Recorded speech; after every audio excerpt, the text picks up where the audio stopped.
Un 20 de enero de 2025 nació este proyecto, llamado Pie de Nota, con su servidor Luis Chaparro al frente de las cámaras, pero con un equipo importante detrás que le hemos traído, nota a nota, día con día, de lunes a viernes, sin fallar. Primero, la verdad.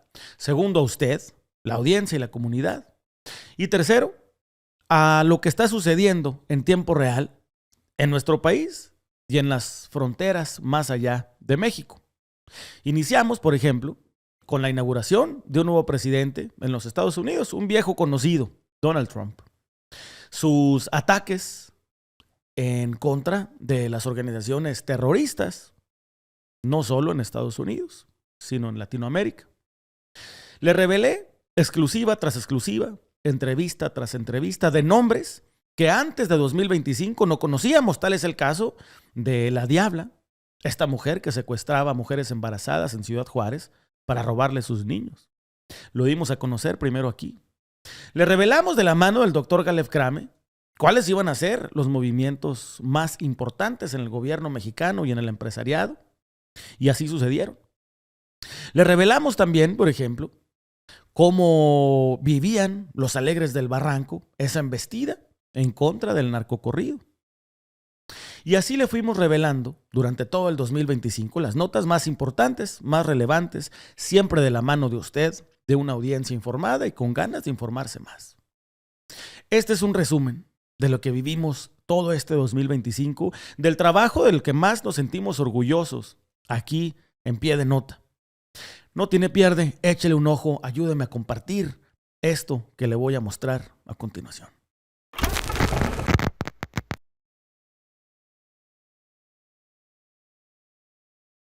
El fin de semana pasado le contábamos aquí en Pie de Nota que Iván Archibaldo Guzmán habría estado en una de las casas donde se llevó a cabo un operativo para detener a José Ángel Canovio Insunza, conocido como el Güerito, y también donde se detuvo a el 200, a Kevin Gil Acosta, presunto operador ligado a Iván Archibaldo. Pues esta semana tuvimos un acceso exclusivo, solamente otorgaron acceso a esta vivienda que está viendo usted en pantalla, a Pie de Nota y al diario local A Discusión. Así es el túnel por el que escapó Iván Archibaldo Guzmán. Aquí le estamos presentando las imágenes en exclusiva, obtenidas de nuevo solamente por el medio local La Discusión y por Pie de Nota, desde luego. El túnel, le voy contando, es de más de 700 metros de longitud. Fue hallado en una vivienda en el sector Tierra Blanca y por aquí habría escapado Iván Archibaldo Guzmán, justamente como lo habría hecho su padre un par de veces en años pasados. Las imágenes muestran un túnel estrecho, apenas transitable, cuya salida se encuentra en la calle Privado de Artesanos, en la casa marcada con el número 285. El hallazgo ocurre días después del fuerte despliegue militar registrado el miércoles 19 de febrero en Las Quintas y en Culiacancito, donde fueron capturados José Ángel, el Güerito, y Kevin, el 200. Durante esa misma noche, fuerzas federales realizaron un operativo en Tierra Blanca en el que, según diversas fuentes, un personaje importante del cártel de Sinaloa logró escapar. Las autoridades aún no confirman que quien habría escapado, aún no lo oficializan, que quien habría escapado de ahí habría sido Iván Archibaldo Guzmán. Sin embargo, fuentes del mismo gobierno, a manera extraoficial, confirmaron a Pie de Nota que en efecto habría sido Iván Archibaldo quien escapó por este túnel de ahí de Culiacán. Versiones preliminares indican que varias viviendas de la zona estarían interconectadas. Además del túnel, en el lugar se aseguraron un vehículo Audi blindado y una camioneta en cuyo interior se hallaron armas y aditamentos de ponchallantas. Tras una puerta que parece closet en la cocina de la casa, ahí es donde inicia el túnel. Se baja una escalera, unos 6-8 metros. El túnel, como le decía, tiene una longitud de unos 700-800 metros entre un zigzag rústico muy estrecho. Se siente, desde luego, nos dicen las fuentes, pues falta de oxígeno y más adelante va agarrando un poco más de amplitud, se va abriendo un poco más, cuenta con luz propia, rieles, tubos porque le estaban preparando oxigenación, porque adentro, le comento, se dificulta mucho la respiración. Creo que incluso teníamos algún video de ahí dentro. Déjeme ver si lo tenemos, porque le estamos mostrando las imágenes fijas, pero quiero ver si le logramos mostrar a usted unos de los videos. Deme un segundo. A ver, aquí va. Déjemelo, se lo comunico ahí a producción. Y aquí va el otro video. Mire, ahí hay dos videos que le voy a mostrar a continuación, donde se muestra este túnel. Estamos viendo una de las casas que supuestamente estarían interconectadas entre varias otras. Ese túnel tendría salida a otra casa, pero también tendría interconectividad con digamos, pues el drenaje de la ciudad. Por eso se le dificultó a las autoridades dar con el paradero de Iván Archibaldo Guzmán. Lo que se comenta, lo que se dice, es que Iván Archibaldo habría escapado por este túnel, que de nuevo es estrecho, con poca oxigenación. Mire, déjeme le muestro el video que ya tenemos aquí. Así es la casa por dentro, donde encontraron a pues los allegados a Iván Archibaldo Guzmán, a sus jefes de seguridad. Y ahí es la cocina por donde habría acceso al mentado túnel.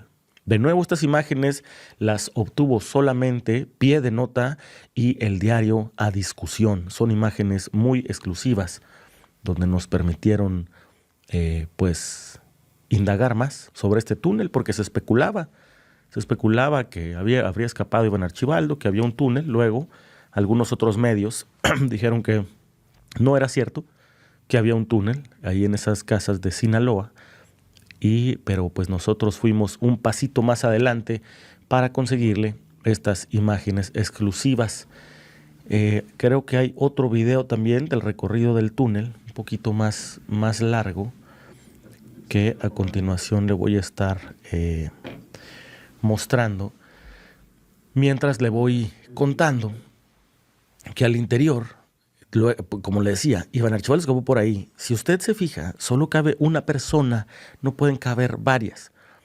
Y Iván Archibaldo se habría metido por este túnel que da inicio en la cocina de una de las viviendas, y luego se fue hasta otra vivienda alrededor de 700, 800 metros de ahí, con esta vivienda que está viendo usted en pantalla, y ahí habría salido por un baño que ahí conectaba el túnel.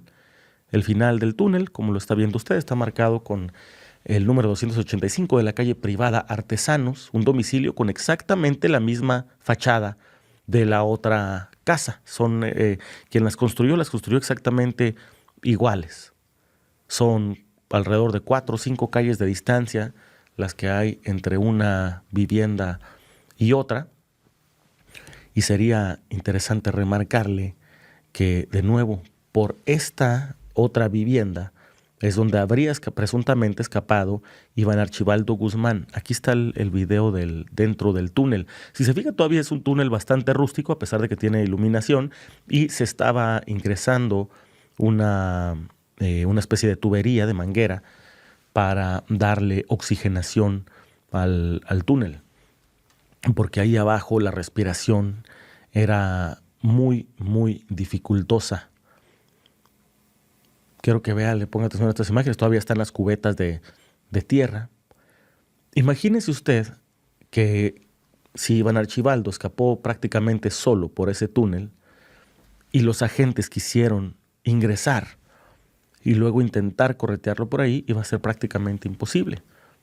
Un oficial con sus armas, sobre todo si son varios, van a ir dando traspiés, además de que van a ir con cuidado, porque desde luego podría ser una emboscada, podrían ser emboscados al final de ese túnel, que ellos no sabían exactamente a dónde iba, no sabían si iban a ser atacados, no sabían si incluso podría haber habido explosivos.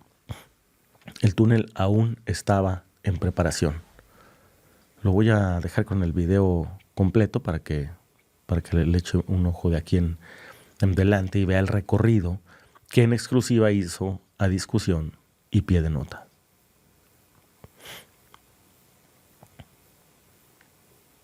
Ahí se empieza a ver un poco de iluminación al final, y hasta ahí es donde iba a dar el mentado túnel, donde, de acuerdo a autoridades, digamos de manera oficial, habría escapado alguien importante de la facción del cártel de Sinaloa, y extraoficialmente se sabe fue Iván Archibaldo Guzmán. Hasta esa vivienda donde termina ese túnel, la 285, habría llegado gente de El Panu para recoger a Iván Archibaldo y extraerlo de Culiacán para evitar su aprehensión. Sin embargo, las mismas fuentes también del gobierno mexicano han dicho que no le han perdido la pista, que el rastro no se lo han perdido, que lo siguen pues trabajando y que es cuestión de tiempo para encontrar el momento preciso para su detención.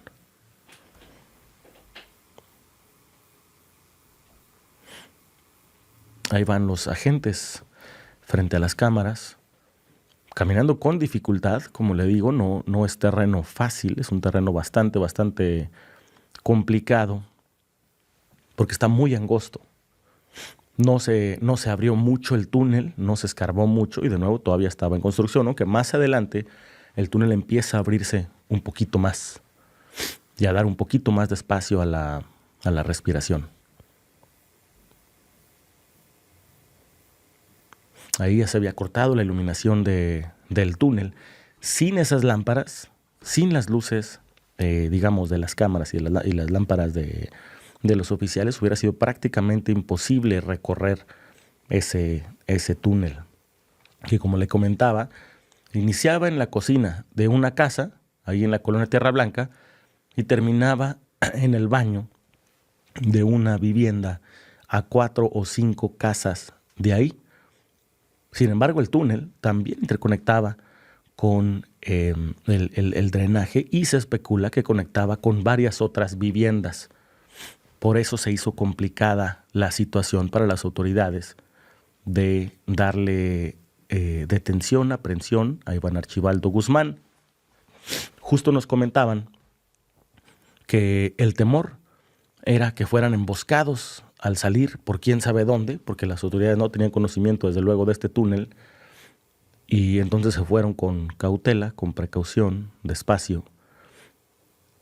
Intentaron darle vigilancia a toda la zona. Sin embargo, Iván Archibaldo no pudo ser localizado ahí en ese terreno. Pues muy a la usanza de su padre, del Chapo Guzmán, el señor de los túneles.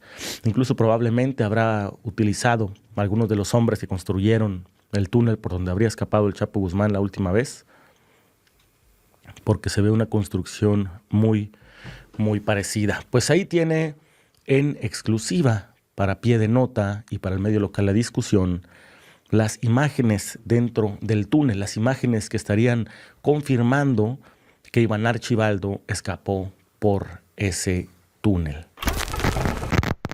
Miguel Ángel y Omar Treviño Morales, el Z40 y el Z42 respectivamente, líderes del cártel de los Zetas y quienes habrían peleado su extradición por 11 años, fueron finalmente extraditados esta mañana a los Estados Unidos. Fuentes de la Interpol que hablaron con Pie de Nota en exclusiva, además de fuentes dentro de la Fiscalía General de la República en México, informaron que hoy, cerca de las 6 de la mañana, a Miguel Ángel Treviño Morales, el Z40, se le notificó de su extradición a Washington, donde enfrentaría cargos, mientras que su hermano Alejandro Omar Treviño sería entregado en Texas. Déjeme decirle que esta información es aún extraoficial, la iremos ampliando conforme pasa el día. Hay también que recalcar que el abogado de ambos, el abogado que representa sobre todo al Z40 y pues quien habría argumentado que su cliente es en efecto Miguel Ángel Treviño, pero que él no es el Z40.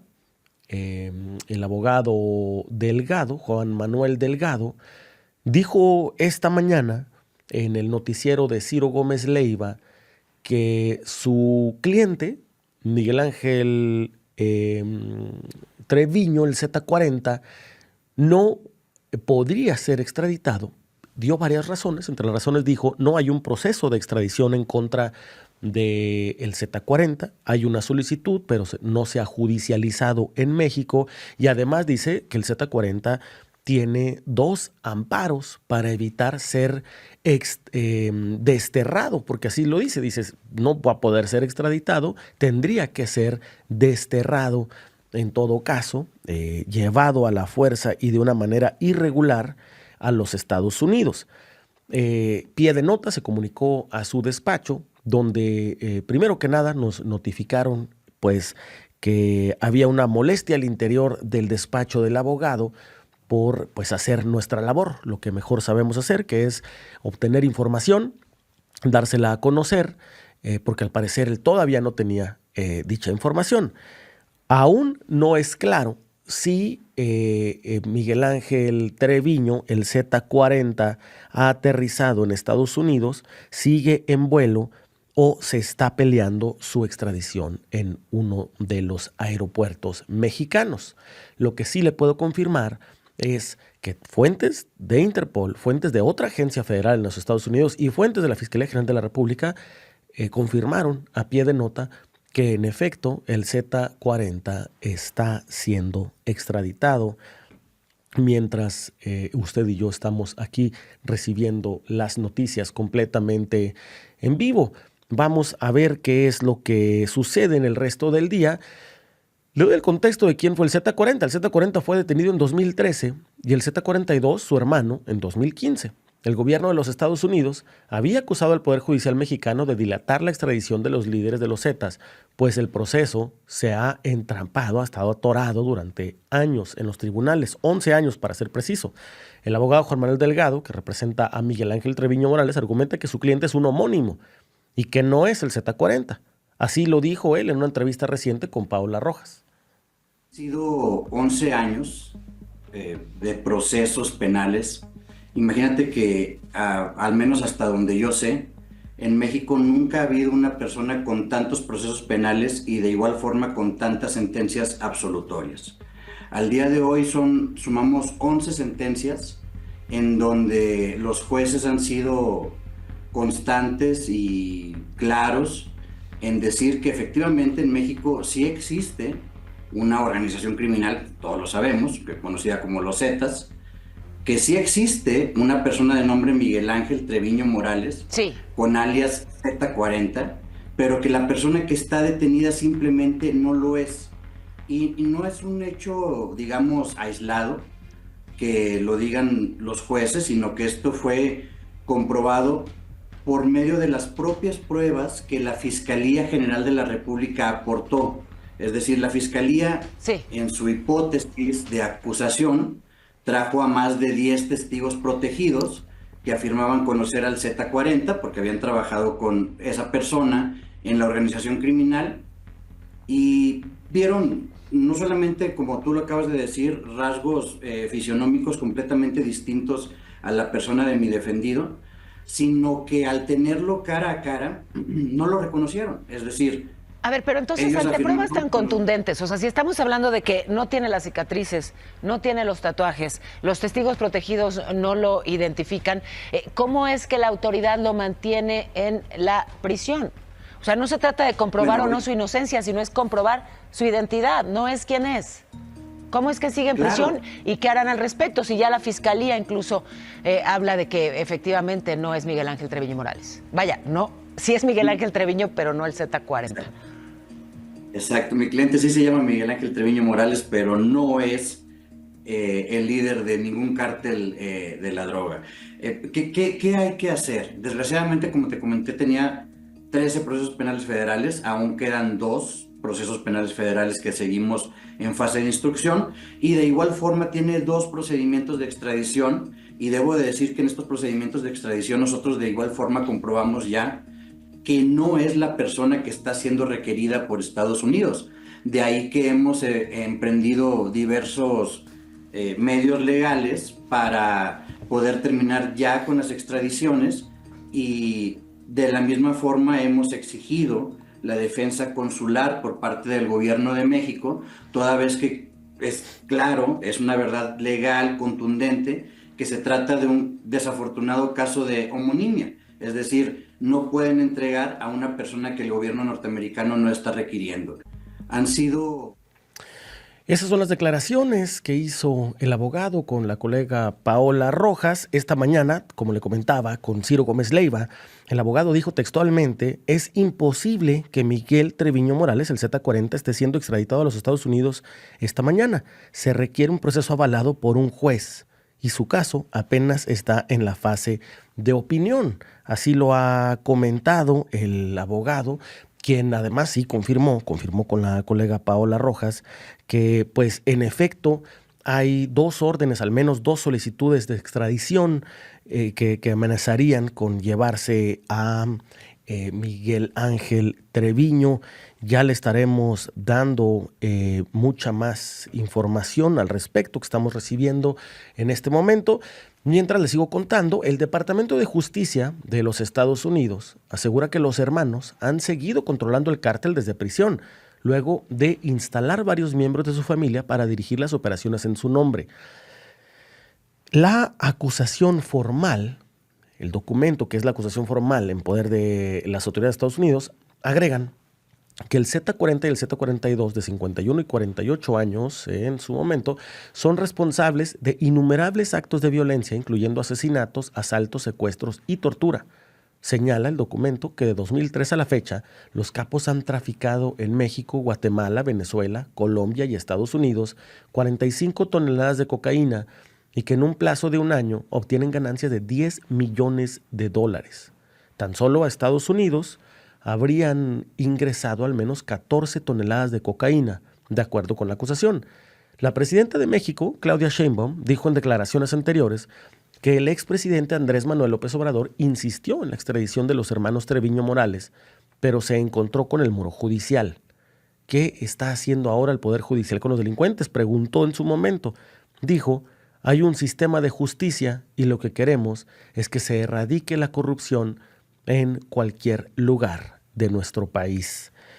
Y pues la información que de nuevo traemos hoy en exclusiva en Pie de Nota sería que en efecto Miguel Ángel Treviño Morales, el Z40, y su hermano, el Z42, habrían sido extraditados esta mañana a los Estados Unidos.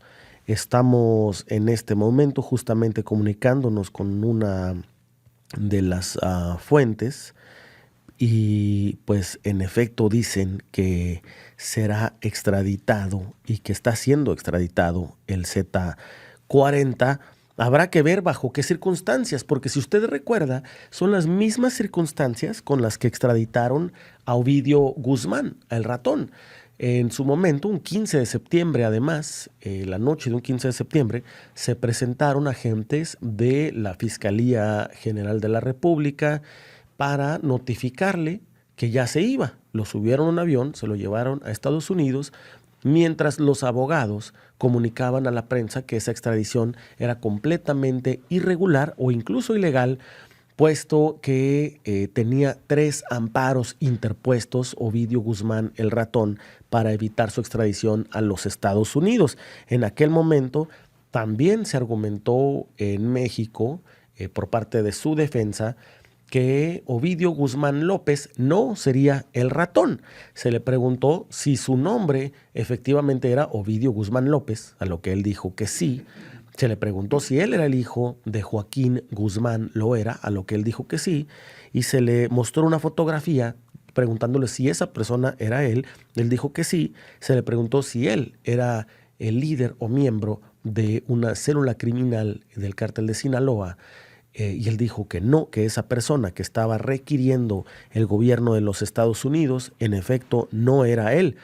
El mismo caso de Miguel Ángel Treviño Morales, el Z40, y de su hermano. Se argumenta que es un caso, como dice el abogado, un desafortunado caso de homonimia, de que son homónimos, de que no son realmente ellos, que también tienen un amparo en contra de la extradición, por lo que sería imposible su extradición, al igual que pasó con Ovidio Guzmán. Le vamos a estar actualizando. Síganos en todas las redes para pues que siga teniendo las actualizaciones que se van a estar dando dentro de este día. Estamos en todas las redes sociales como Pie de Nota. A ver, mataron al hermano de Marquitos Toys, a Gail, ahí en un restaurante en Ensenada. Eso sorprende porque a pesar de que ya tenían amenazas, pues parece que, no sé, pareciera que estaban, digamos, sin amenazas, ¿no? Estaban comiendo, estaba con su señora. No sé si nos puedes dar más detalles de exactamente qué habría pasado con Gail. Bueno, pues efectivamente, como tú lo mencionas, Luis, a pesar de que había ya una serie de amenazas en estos 7 meses de violencia que se han tenido en Sinaloa, pues bueno, a pesar de todo esto, Gail y su esposa estaban pasando un día muy familiar en Ensenada. Se habla de que ya tenían un par de meses viviendo en la ciudad, luego de haber radicado en Mexicali, después posteriormente pues se habían pasado a la ciudad de Ensenada, Baja California, en donde ese domingo habían ido a diferentes lugares. Hay versiones extraoficiales que señalan que ya había personas siguiéndolos y que, bueno, lo provocaron su salida del restaurante y aprovecharon ese momento para acabar con su vida. Como te comento, esta situación que se da con ellos, y como tú ya lo comentaste también, es algo que ha despertado mucha perspicacia dentro de lo que viene siendo el periodismo y pues las redes sociales en general. Te comento rápidamente, habían pasado solamente 10 minutos del asesinato de Gail cuando ya se estaba confirmando que el atentado dado en ese restaurante habría sido en contra de alguien del clan de los Toys. De los Toys. Algo, Parece que les traen cacería, ¿no? exactamente, pero es algo sumamente típico porque regularmente este tipo de confirmaciones, aun cuando sea una persona famosa, pues se tardan una media hora, unos 40 minutos, a veces hasta una hora, por lo delicado que es dar una noticia de este calibre, ¿no? De que una persona conocida pierde la vida o es asesinada. Sin embargo, a los 10 minutos, algunos medios de comunicación de Baja California y tu servidor ya traíamos el dato confirmado de que se trataba de este joven quien había sido asesinado en el estacionamiento de este restaurante. Y a los 10 minutos de haber sido asesinado, la información ya estaba corriendo por los noticieros, por la fuente, o sea, digamos, se compartió rapidito, casi, digamos, pensando mal, como si ya estuviera cantado, ¿no? Prácticamente. De hecho, fíjate que es algo que se comenta aquí entre los compañeros, incluso algunos influencers de Culiacán, algunas cuentas de YouTube, ustedes saben lo complicado que es la edición de un video de más de 10 minutos. Pues bueno, a los pocos minutos de que se dio la confirmación, empezaron a surgir estos videos como si ya estuvieran listos, como si ya nada más fuera a renderear la nota y grabar el audio y renderear la nota, ¿no? Entonces, terrible lo que comentas. Para darle contexto, estoy hablando con el periodista de Baja California, Tashiro, quien pues estuvo cubriendo el asesinato de Gail, el hermano de Marquitos Toys, y nos está diciendo que pues prácticamente a los 10 minutos de haber sido asesinado Gail Castro, hermano de Marquitos Toys, la información ya estaba corriendo, había incluso videos editados, empezó la gente, los influencers, como dices, Tashiro, a subir videos ya editados, muy bien armados, a YouTube. Yo mismo recibí la información y eso que yo estoy lejos, digamos, de una fuente local, la información también la recibí o sea, te estoy hablando 20, 25 minutos, pero ya con ¿cómo le llaman? Pues digamos el detalle de la hora, el lugar, o sea... Exactamente. Y de hecho, algo muy atípico, te quiero comentar. El gobierno municipal de Ensenada, en el área de la comunicación, de la nota policíaca o en seguridad pública, como le decimos aquí, no es muy efectivo. A veces nos mandan los comunicados un día después. En esta ocasión, nos mandaron el comunicado a los 30 minutos. A El los parte 30 minutos ya informativo, había comunicado.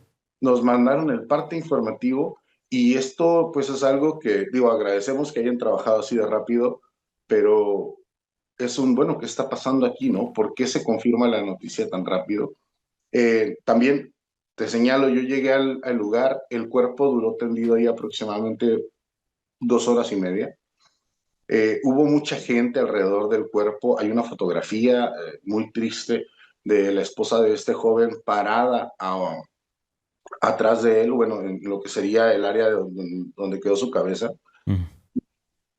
Pues a la hora de que llegamos, ella le estaba hablando, como tratando de que reaccionara, no creyendo obviamente la situación que había pasado con su pareja, pero no hubo este recelo de la escena del crimen que siempre hay. El protocolo en Baja California dicta lo siguiente: en una escena de crimen o asesinato se tienen que eh, asegurar 30 metros de donde está el cuerpo, en mínimo 30 metros, y de donde está ese aseguramiento hay una segunda banda que está a los 50 metros. Se resguardan 80 metros perimetrales para poder cotejar información, tener balas, huellas, etc.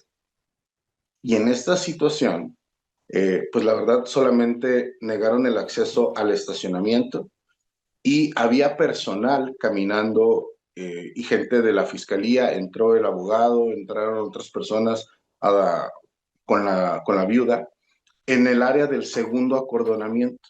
Mm. En el área del primer acordonamiento había personal de la fiscalía trabajando y había familiares. Eso no está permitido por el protocolo para el resguardo de las pruebas. Sin embargo, esto se llevó a cabo, ¿no? Estamos hablando con el periodista de Baja California, Tashiro Malekum, sobre el asesinato del hermano de Marquito Stoy. Nos está comentando que hubo una serie de inconsistencias, de cosas que no son normales en una escena del crimen o en un crimen en Baja California, particularmente en Ensenada, como por ejemplo el tiempo en el que se comparte los detalles del asesinato. Tashiro nos comenta que a los 10 minutos ya había información circulando ya armada. A los pocos minutos de eso, también ya había videos en YouTube de influencers de Sinaloa comentando sobre el asesinato de Gail Castro, hermano de Marquito Stoiz. Y 3, nos dice Tashiro también que el cuerpo de Gail duró más de 2 horas antes de ser levantado en la escena del crimen. Y además, pues que hubo mucha inconsistencia en cómo trataron la escena del crimen. Se dio mucho acceso. Salieron muchas imágenes del tema, Tashiro, también. Es decir, hubo prácticamente un show. Efectivamente, Luis, hubo muchas personas que incluso se paraban, como fue a pie de carretera, se paraban y tomaban fotografías. Los agentes de la fiscalía pues no tuvieron control hasta que llegó Guardia Nacional y empezaron a poner orden para la circulación de los vehículos, junto con lo que ahora se llama Defensa, antes era Sedena, que es el ejército. Y otra cosa curiosa que se da dentro de este asesinato, Luis, es que a pocos metros, más o menos como 1,5 kilómetros, estaba lleno de gobierno, se le llama, había muchas instituciones, porque a 1,5 kilómetros, el día miércoles, aseguraron un predio con 8 millones de litros de huachicoleo.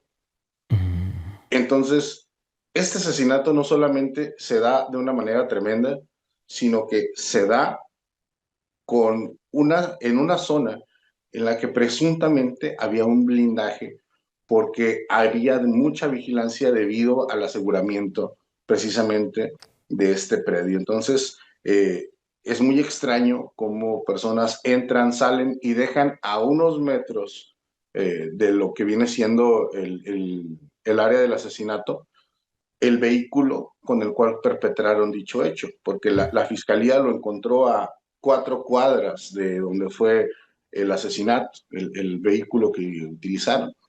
Y pues todo esto ha levantado una ola de dudas en lo estaban cazando, cómo supieron que estaba ahí, cómo supieron principalmente que estaba ya en Ensenada.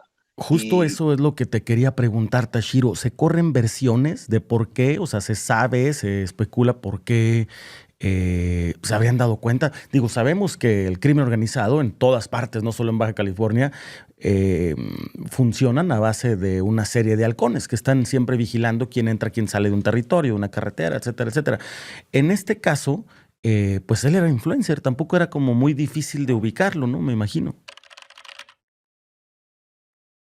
Casi no manejaba ya en vivos ni redes. Lo que se está diciendo en estos momentos es que lo agarraron o tomaron su ubicación debido a que en un zoológico muy conocido que está en Maneadero, cuando tuvieron su visita ahí el domingo temprano, su esposa hizo una transmisión en vivo, en la cual Uf. se veía a él, de hecho se le ve con la misma ropa que traía en ese momento de la ejecución, y posteriormente pues se habrían dedicado a pasar su día en familia. Se habla de que saliendo precisamente de ese centro recreativo es donde lo empezaron a seguir y por alguna razón decidieron actuar en donde había más presencia de las autoridades.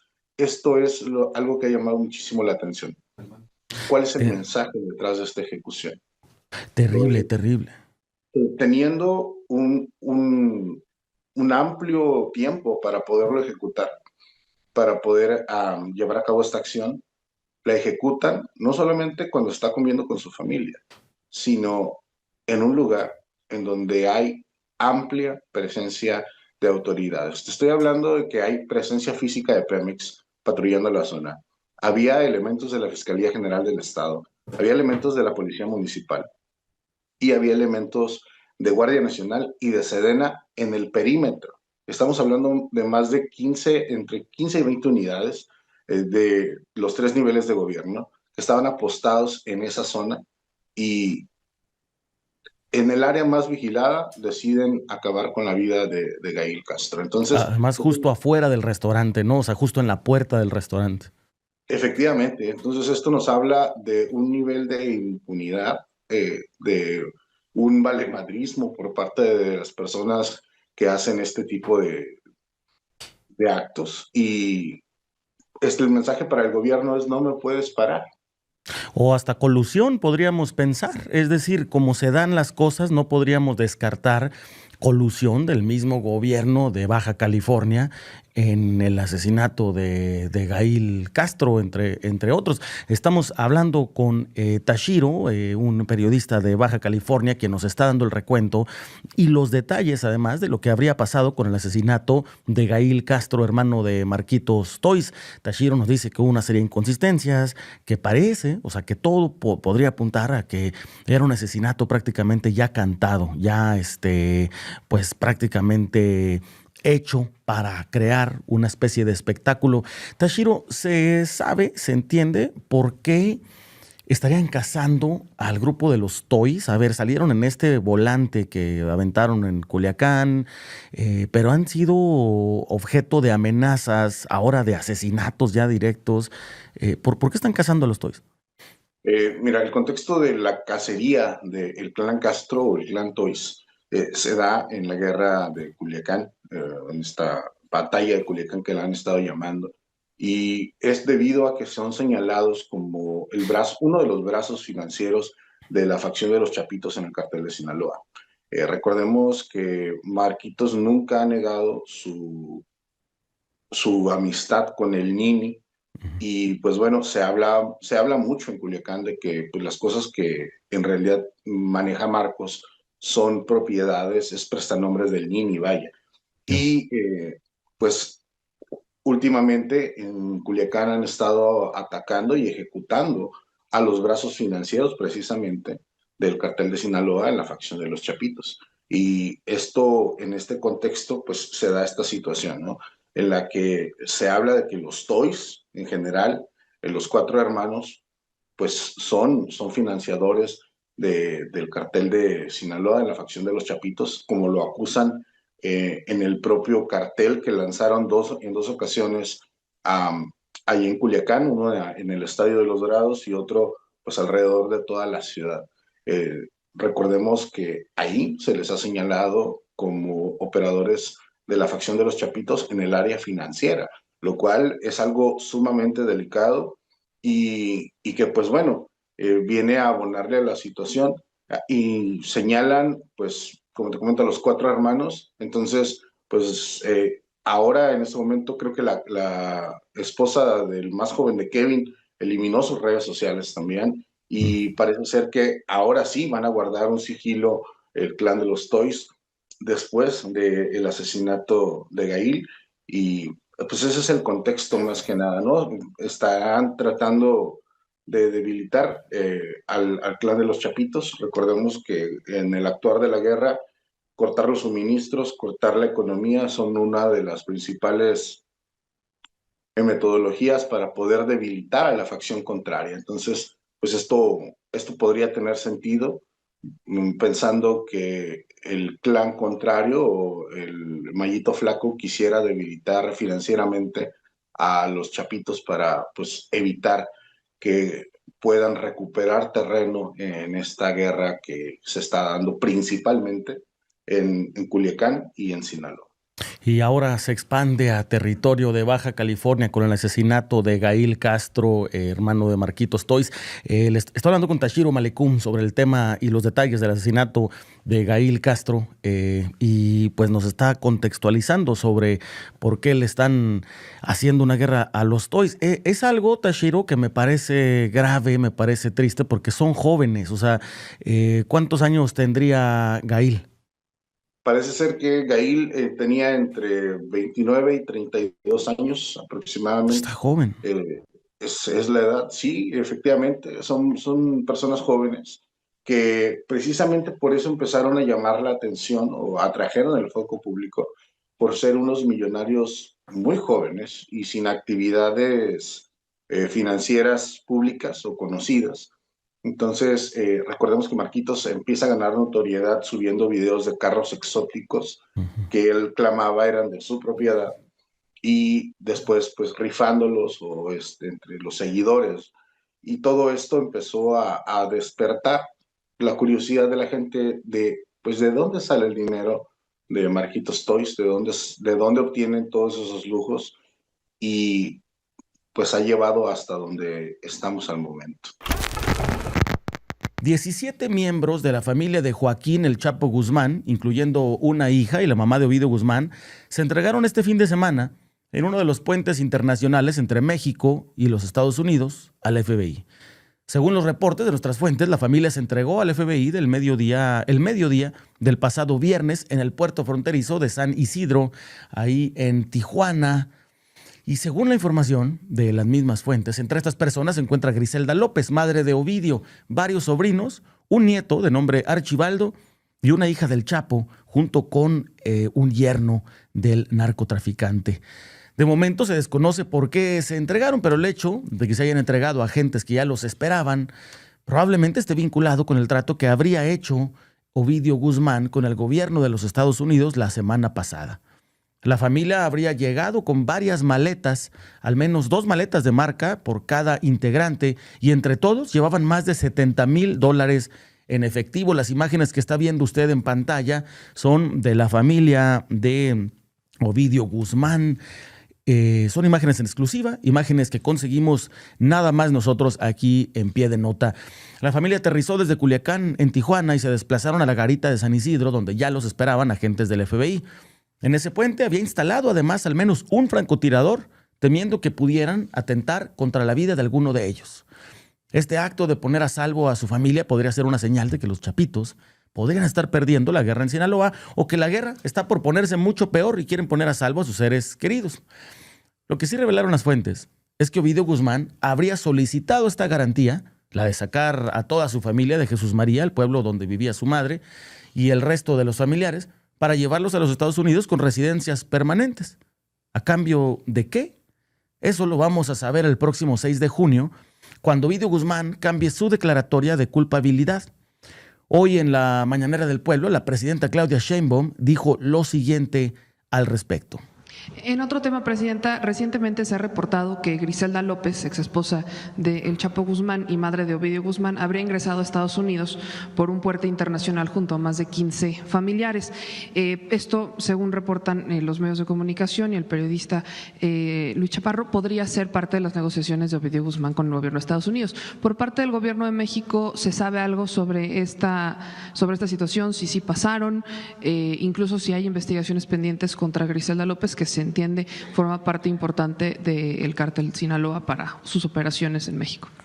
Pregunté hoy en la mañana porque vi la nota, no hay más información que la que ha salido en las notas. Es importante decir porque vale la pena y lo platicamos en su momento el día que estuvo el fiscal aquí. Esta persona fue extraditada por México en el periodo del presidente López Obrador. Y el gobierno de Estados Unidos también debe informar a la Fiscalía, porque la Fiscalía tiene sus carpetas de investigación en México y por haber sido extraditado deben estar enviando información de manera permanente.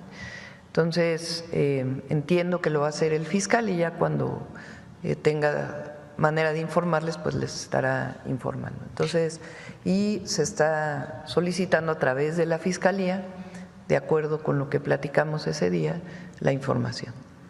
Entonces, hasta este momento Estados Unidos no ha entregado esta información, digamos, de manera voluntaria como parte de la comunicación que debería de tener. No, debe entregarla a la Fiscalía, porque es el Departamento de Justicia de los Estados Unidos y tiene que tener información coordinada con la Fiscalía General de la República. Y por último, Presidenta, en el portal hemos trabajado desde hace un par de años. Así lo confirma la presidenta de la República, Claudia Sheinbaum, la información en exclusiva que traemos primero aquí en pie de nota respecto a la entrega de 17 familiares de Ovidio Guzmán, familiares también del Chapo Guzmán, a los Estados Unidos. ¿Qué significa esto? Pues significa que Ovidio Guzmán había solicitado esa garantía al gobierno como parte de su próxima declaración de culpabilidad. Se está dejando entrever el plan que tuviera los Estados Unidos para los narcotraficantes, específicamente para los Guzmán López, los hermanos Ovidio y Joaquín, ahora que se trajeron a toda la familia de ambos. Recordemos que Griselda López es madre de ambos, de Ovidio y de Joaquín, y todos esos familiares que vimos en pantalla, que quiero de nuevo que vea usted en pantalla las imágenes en exclusiva que traemos aquí en pie de nota de toda la familia de los Guzmán López que llegaron al puente internacional San Isidro, ahí entre Tijuana y San Diego. Las imágenes que está viendo son de las familias, cada uno portaba por lo menos 2 maletas, muchas maletas y mochilas de marcas como Chanel, Dior, etcétera. Ahí los habrían puesto en un autobús a donde habrían sido, con el que habrían sido trasladados a una ubicación diferente por su protección. Todos habían ingresado con parol, es decir, con un permiso especial del gobierno de los Estados Unidos para que lograran entrar a aquel país donde, según lo que solicitó Ovidio Guzmán como parte de su acuerdo de colaboración, se les entregarán residencias permanentes a todos los familiares de Ovidio y de Joaquín Guzmán López. Nuevamente, imágenes e información en exclusiva de aquí de pie de nota. Le vamos a seguir pues el rastro a esta noticia, sobre todo porque el 6 del siguiente mes es cuando Ovidio Guzmán se declararía culpable y se dejaría comenzar a ver cuáles son los acuerdos, además de lo que pidió, pues qué información va a ofrecer. Sacar a toda su familia de Jesús María significa que va a hablar, y va a hablar bastante. Seguramente Ovidio Guzmán, según nos dicen fuentes de los Estados Unidos, se integraría junto con Joaquín al programa de testigos protegidos de los Estados Unidos, con el cual se le daría una nueva identidad, se le reubicaría pues en el país norteamericano, en los Estados Unidos, en una ubicación desconocida, y lo mismo para toda la familia de los Guzmán López. Ahí tiene usted de nuevo la exclusiva en pie de nota, como siempre, al tiro con las noticias. por lavado de dinero. La gobernadora de Baja California, Marina del Pilar, y su esposo, Carlos Torres Torres, perdieron el privilegio de sus visas de turismo para ingresar a los Estados Unidos. En 2 publicaciones por separado, Marina del Pilar y Carlos Torres Torres avisaron que sus visas fueron removidas. Torres Torres dijo que se trata de una medida administrativa del gobierno del vecino país, que no representa acusación, investigación ni señalamiento formal por parte de autoridad alguna, ni en México ni Estados Unidos. También lamentó profundamente que esta situación haya tenido consecuencias para su esposa, diciendo que a pesar de no haber provocado nada, la ha enfrentado con serenidad, firmeza y sin perder nunca la empatía que la define. Así lo dijo Carlos Torres Torres. Poco después del mensaje de su esposo, la gobernadora también informó en sus redes sociales la revocación de sus visas. Torres Torres, quien es coordinador honorario de proyectos de regeneración de espacios públicos del Ayuntamiento de Tijuana, explicó que en días recientes se le notificó por las autoridades consulares de los Estados Unidos que se le habría revocado la visa. El expanista también dijo que el consulado le quitó la visa debido a disposiciones internas del Departamento de Estado de los Estados Unidos. También dijo que tiene la conciencia tranquila y que está seguro que la situación será resuelta de manera favorable, diciendo de manera ambigua, cito, en la actualidad, la aplicación de estos criterios administrativos se ha vuelto cada vez más común y como tantos otros estoy incluido en este universo. Torres Torres ya contactó a un especialista en Derecho Migratorio Internacional para que le apoye en la moción para que el consulado reabra o reconsidere la decisión o, en su defecto, iniciar el proceso para conseguir una nueva visa. Lo que no explicó ni Torres ni Marina del Pilar es que ambos están siendo investigados por los Estados Unidos por lavado de dinero, en una investigación que involucra a otros empresarios y funcionarios de Baja California. La investigación, a pesar de que fue abierta de 2024, según revelan documentos en poder de Pie de Nota, no tuvo acciones vinculantes hasta apenas este fin de semana. Marina del Pilar aprovechó el tianguis turístico en Rosarito, Baja California, el pasado 28 de abril para rogar a los supervisores de CBP y DHS que por favor no hicieran públicas las acciones en contra de ella y de su esposo y que no se lo comunicaran al consulado mexicano para evitar que se filtrara a los medios de comunicación.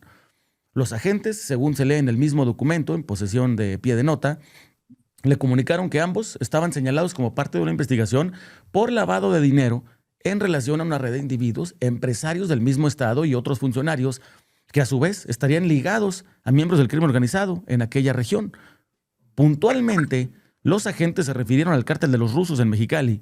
En el documento de relatoría de la comunicación de Marina de Pilar con los agentes, se agrega también que la gobernadora solicitó como favor personal que no se comunicara de estas acciones ni al consulado mexicano ni a otra autoridad mexicana para que la información no corriera. Así las cosas con la gobernadora de Baja California, Marina del Pilar, y su esposo, que de nuevo decidieron hacer pública la información para que no les ganaran el mercado, el mandado. Sin embargo, no les está diciendo toda la verdad. Están ambos investigados por lavado de dinero en una red que involucra a otros funcionarios, empresarios y miembros del grupo criminal Los Rusos.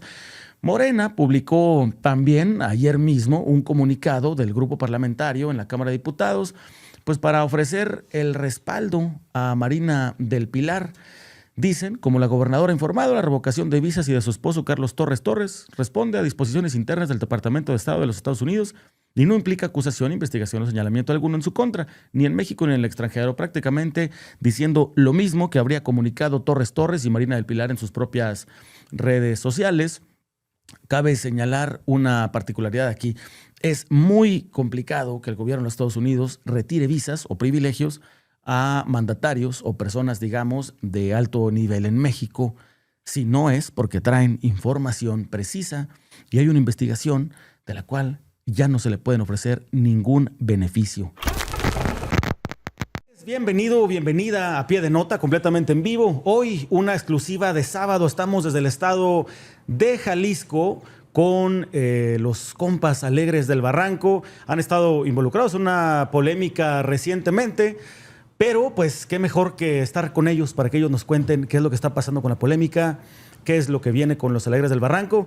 Y pues sin más, Pavel, muchas gracias por recibirme aquí. Placer. Armando, muchas gracias. Carlos, muchas gracias. Cristóbal, muchas gracias. Muchas gracias a a ustedes por recibirme aquí A la orden, en muchas gracias. su casa. Muchas gracias Muy a usted. linda, muy lindo recibimiento. Se los agradezco mucho. No, gracias a ti y fiel seguidor tuyo también. No, hombre, Me gusta pues mucho tu muchas gracias, trabajo. Papal. Se lo agradezco muchísimo. Vamos a la orden. Como Papal, quisiera empezar por el tema difícil de una vez, quitarnos el trago amargo de pasadita.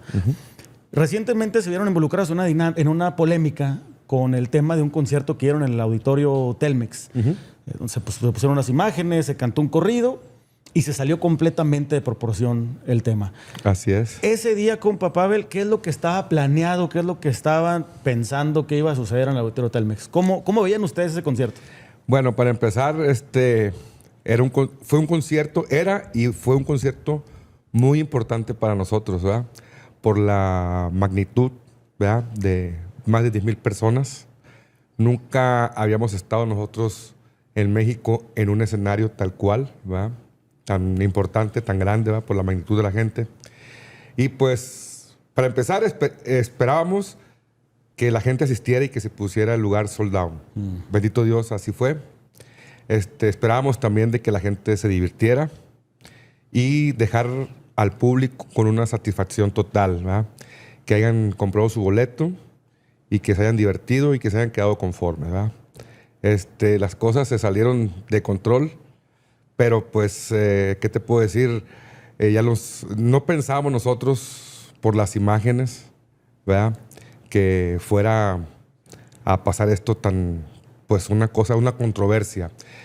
Que te lo puedo decir, nosotros no estuvimos de acuerdo nunca con las imágenes. Las imágenes entonces no las pusieron ustedes, no las decidieron ustedes de decir, necesito que salga esto. Fue el promotor con el de la producción. El productor. El perdón. productor del venue, del lugar. Fue un productor con el que nosotros empezamos a trabajar. Incluso era la primera vez que él tenía el control de todo, pues de las pantallas, de todo, ¿no? Le confiaron ustedes. Entonces sí, incluso nosotros en el ensayo, oye, las imágenes están un poquito fuertes, ¿no? O sea, sí le comentaron que las imágenes sí, le estaban dijimos fuertes. que no estábamos de acuerdo. Pero pues ya en el concierto, cuando nos dimos cuenta, pues ya estaba todo hecho. Ya Pues estaba todo entonces, armado. imagínate, pues parar ahí de una, o sea, ¿me entiendes? Entonces, más que nada eso fue, ¿no? Pero lo que sí te puedo recalcar también, que no fue homenaje para nadie, jamás en la vida, ¿va? Incluso si así lo hubiera sido, pues también hubiera sido homenaje para la Gilbertona, porque se pusieron ahí imágenes de la Gilbertona también. De la Gilbertona. Y bueno, no fue homenaje, eran imágenes de apoyo que aparte ustedes no decidieron en su totalidad. Sí, quiero hacer decir. mucho énfasis en eso, que no fue homenaje absolutamente para nadie. Oigan, y el tema también, la canción, el corrido, no es nuevo. Es un corrido que tiene... ¿Qué será? ¿5 años? Desde el 21. Y lo tienen tocando desde 2021. Sí. Siempre. Mira, Luis, cuando tú haces una canción o un corrido, ¿qué haces? Primeramente lo vas a registrar, ¿verdad? ¿Por qué? Porque pues obviamente te lo pueden robar. Es propiedad ¿verdad? intelectual. Exactamente. Entonces, si te permiten el registro, obviamente tienen que saber lo que dice, Claro. ¿no? Para registrarlo. Entonces, si te permiten el registro, pues quiere decir que está avalado, ¿verdad? Ante la ley, se puede decir, no sé. Entonces, es un tema que no es nuevo, es un tema que ya tiene 4 años. Entonces, ya lo hemos cantado, otras agrupaciones lo han cantado en el Telmex anteriormente a nosotros. ¿Ah, sí? ¿Ahí mismo? Sí, ahí mismo. ¿Y se ha cantado? Hay videos, se ha cantado a ese mismo tema. Y no ha habido bronca. No había ningún problema más que cuando el día que lo cantamos nosotros ahí, que dijeron que era por las imágenes. Ok. Vea, ya no cantamos, no se pusieron imágenes después y todavía pues tenemos el problema del Incluso corrido. en algún momento tocaron la canción sin letra. Sin letra. Y sigue siendo bronca. O sea, ya el tema no es ni la letra ni la imagen. Sí. Entonces, ¿cuál es la bronca? Exactamente es lo que nos preguntamos nosotros. Hay una bronca ahí por debajo. Bueno, ese día dan el concierto, se bajan, felices. Contentísimos. La verdad estaban familiares de unos compañeros míos, los de los más plebes, y otros familiares también nosotros. No es que un tío, que un primo, porque sabían lo importante que era para nosotros Claro. el evento. Entonces salimos y pues festejando nosotros de que había sido un éxito. El público reaccionó total. Y no nomás en las canciones, los corridos en controversia, ¿no? Al contrario, todas las canciones, la mayoría de las canciones, escuchábamos y sentíamos nosotros que la gente las cantaba, ¿verdad? Se paraban a bailar, a disfrutar, pues, el evento. Entonces, nos quedamos con esa satisfacción y ya hasta el día lunes, porque eso fue un sábado, ya hasta el día lunes ya miramos toda la bola de nieve que se venía. ¿Cómo se enteran? ¿Alguien les marca, les dice o ven o les empieza a sonar el celo en no sé, sus redes sociales? Veníamos nosotros de una presentación en Uruapan. Entonces, porque habíamos estado el domingo en Uruapan, Michoacán, y ya nos venimos a Guadalajara el lunes en la mañana y ya mira lo que está saliendo, mira el mensaje. Inga, su rollo. Pero fue hasta después de que salió en la mañanera con la presidenta. Sí, fue después. Ya que dijeron, cabrón, ¿qué pasó? Sí, exactamente. Entonces, yo inclusive en un video de TikTok, porque yo hago muchos en vivos, en la mañana del lunes hice un en vivo antes de agarrar camino para Guadalajara. Y, ¿cómo te sientes? Pues yo, pues, muy bien, muy contento. Ahí está la mañanera. Dije, pues, y muchas veces te cuentean en los comentarios, ¿no? Y dices, no, pues, y como yo no sabía ni qué estaba pasando, la controversia que ya se traía de lo del Telmex, pues contesté yo muy, muy sanamente, pues me siento contento, qué bueno, y con todo el público también, ¿verdad? Entonces, pero ya que miramos ya dijeron, las noticias, ya era otro todo, tema, ya estaba saliendo completa. ¿Y qué hicieron? ¿Que se juntaron, se sentaron, dijeron, ¿qué hacemos? ¿O fue, pues vamos a seguir? Sí, nos juntamos y de voladita nos juntamos ahí donde estábamos nosotros y ¿sabes qué? Vámonos para allá, para esta parte, ahí vamos a ver qué va a pasar. Y mirábamos nosotros las noticias que iban pasando. Y es algo que ya no se pudo parar. Y luego viene ahora un tema legal. O sea, no nada más la controversia, se calentó en la mañanera, lo calentaron los políticos y luego se hizo un tema ya legal, propiamente. Exactamente. Se vino el tema legal y hasta ahorita no hemos parado de dar vueltas. Que firmar acá, que firmar allá. Fastidia. Pues más que nada, ¿verdad? Pero como ya lo dijimos, no estamos de acuerdo, ¿verdad? Pero respetamos las leyes. Eso siempre, ¿no? Que quede muy recalcado también. No estuvimos de acuerdo con la resolución del juez, mas sin embargo, acatamos las leyes, ¿no? Las respetamos y hay que acatarlas. La palabra que está en medio de todo el tema es la palabra de apología del delito. Es decir, se está promoviendo un delito, presuntamente. ¿Cuál sería ese delito que está promoviendo? Pues mira, el corrido en sí no dice vayan a hacer esto. Los invitamos a que vayan a delinquir, los invitamos a que vayan a hacer un acto violento o un delito, ¿eh? Entonces, inclusive se dice que es apología al delito. Nosotros hasta ahorita, y nadie nos ha podido explicar exactamente dónde está la apología en esa canción. O sea, ¿a qué estarían invitando en todo caso? Exactamente. En una... Hasta ahorita no sabemos dónde está la apología en esa canción cubana.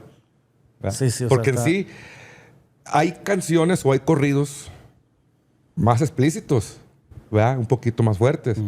Y si se ponen a investigar o si tienen el tiempo de checar bien los corridos de los Sales del Barranco, pues son corridos pesados, pero los más tranquilones se pueden decir, pues dentro de todo el género. A ver, es que se canta de personajes, pero son historias de los personajes. No es propiamente de una actividad, de un algo específico. O decir, bueno, la apología es incitar a un delito, ¿ah? Entonces, que me explique alguien dónde dice una canción de Los del Barranco. A ver, a toda la juventud o a ver a todas las personas, a la sociedad, los invitamos a que cometan este delito, los invitamos a que trafiquen, los invitamos a que vayan y renuncien a una persona. Jamás, ¿verdad?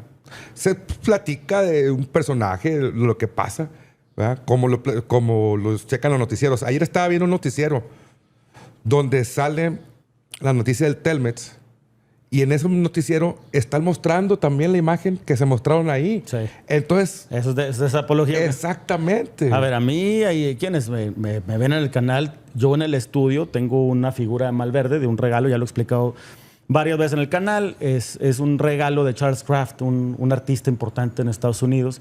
Y se me comenta ahí, estás haciendo apología por tener un Malverde a un lado. A ver, yo estoy dando las noticias, está un Malverde ahí a un lado. Creo que está saliendo de contexto la palabra apología del delito. Y se está usando de maneras que convienen a ciertas narrativas. Otra cosa, también queremos explicar esto también. Cuando los Sales del Barranco se presentan, Se ponen los señores del corrido. ¿Qué esperas si tú pagas un boleto para ir a ver a José Barranco del show Los Señores del Corrido?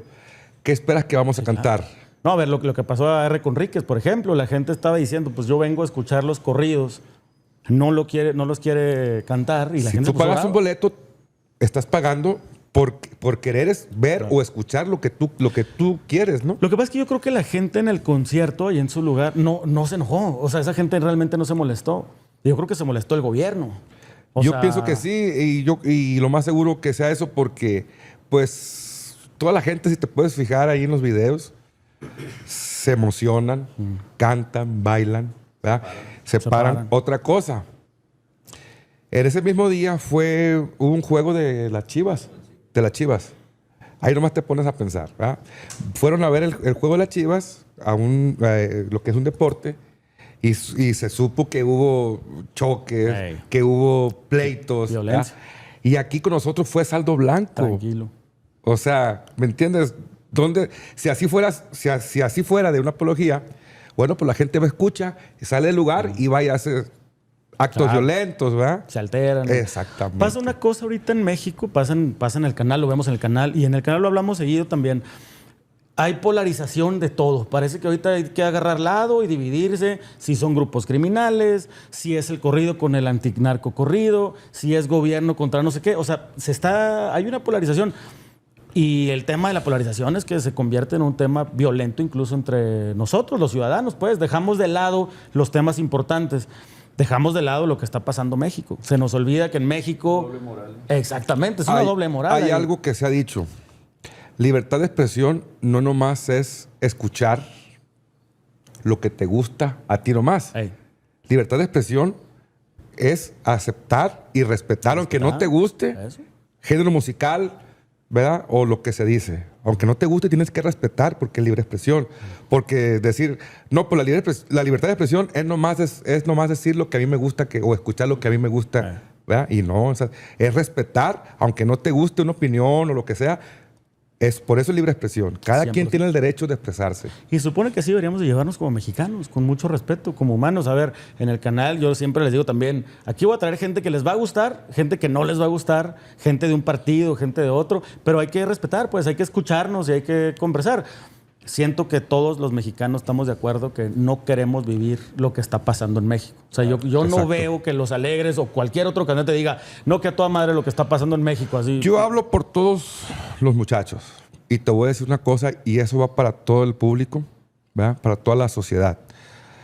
Si el corrido fuera un problema o fuera la raíz de la violencia que está pasando en nuestro país, fuéramos los primeros en anularlo y hacer otro tipo de canciones, ¿verdad? Claro. Pero sabemos totalmente que esa no es la raíz del problema, es otra cosa. Aquí en Pie de Nota conseguimos un video exclusivo donde se ve el momento exacto que en las fuerzas del orden del ejército mexicano junto con la policía estatal de Sinaloa ejecutaron el operativo que tenía como intención detener a La Perris, al 27, ex jefe de seguridad de Los Chapitos, quien presuntamente habría cambiado de bando a La Malliza sin que eso haya sido confirmado. Le estoy hablando del operativo en contra de Jorge Humberto Figueroa Benítez, alias La Perris, jefe de seguridad de Los Chapitos, y quien en el operativo para su captura decidió enfrentar a balazos a los elementos de las Fuerzas Armadas y terminó sin vida, como lo revelamos aquí en unas fotografías exclusivas que están publicadas en el Instagram de Pie de Nota, que de nuevo le tengo que advertir, esas fotografías son muy, muy gráficas. En este espacio no solemos compartir imágenes así de gráficas. Sin embargo, esas imágenes fueron utilizadas para, desechar la duda de la gente que está informándose de que en efecto se trataba de Jorge Humberto Figueroa, alias La Perris. Quiero que vea el siguiente video, no tiene sonido, entonces pues le voy a estar narrando. Mira, aquí están llegando las fuerzas del orden en una patrulla de la Policía Estatal de Sinaloa. De nuevo son imágenes exclusivas del operativo que terminó con la vida de La Perris. Para la gente que está conectada en TikTok, puede ver el video, la transmisión en YouTube.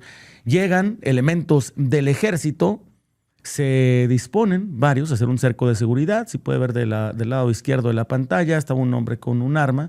Luego van otros elementos del ejército con una escalera para ingresar por las propiedades aledañas. Cuando se acerca varios de los elementos con escudo y con las herramientas para abrir la casa, en lo que los demás entran por atrás con la escalera, se desata lo siguiente. Mire, empiezan los disparos desde dentro de la casa a través de la ventana y le pegan a la camioneta, estrellándole un vidrio. Mire la cantidad de disparos. Varios de los elementos de las fuerzas del orden alcanzan a resguardarse, a tirarse pecho tierra. Mientras la camioneta que usted está viendo en pantalla, que es la que tiene montada un calibre 50, comienza a disparar a toda la fachada. Mire los impactos de bala de un calibre 50, lo poderoso que pueden ser, y la destrucción que están haciendo para lograr que el elemento que estaba tirado en el piso, que era el que iba a hacer el ingreso, logre escapar pecho tierra. Y con esos disparos que se están haciendo desde la camioneta que está grabando las imágenes que le estoy mostrando en pantalla, desde esa camioneta que tiene montada de nuevo un Barrett calibre 50, se hacen los disparos a la casa que terminaron con la vida de Jorge Humberto Figueroa, alias La Perris. Imágenes exclusivas que le traemos aquí en pie de nota de fuentes directamente de las fuerzas del orden. Ahí se reacomoda la camioneta para hacer más disparos en contra de la vivienda donde se escondía La Perris. Con la camioneta derriban el portón de entrada y bueno, ahí termina el video que conseguimos aquí en pie de nota de manera exclusiva. De nuevo, para quienes no están conectados en la transmisión oficial en YouTube, puede pasar a ver ese video en nuestro canal de YouTube. Es información exclusiva donde se ven los elementos de las Fuerzas Armadas llegar a la casa de La Perris, o a la casa donde se estaba escondiendo La Perris, ahí en Navolato, Sinaloa, para irrumpir en el domicilio. El operativo tenía como objetivo, desde luego, arrestar, aprender a La Perris luego de tener información de inteligencia que decía y afirmaba que ahí estaba en efecto La Perris en ese lugar. Se habían compartido incluso con las fuerzas del orden, con los elementos de inteligencia, fotografías del mismo, de Jorge Humberto Figueroa, dentro de esa vivienda casi en tiempo real. Al llegar los elementos a realizar el arresto, fueron recibidos a balazos, que usted logra ver. Incluso uno de ellos impacta en la patrulla de la Policía Estatal que está grabando el video, y proceden a responder los elementos de las fuerzas del orden del gobierno mexicano.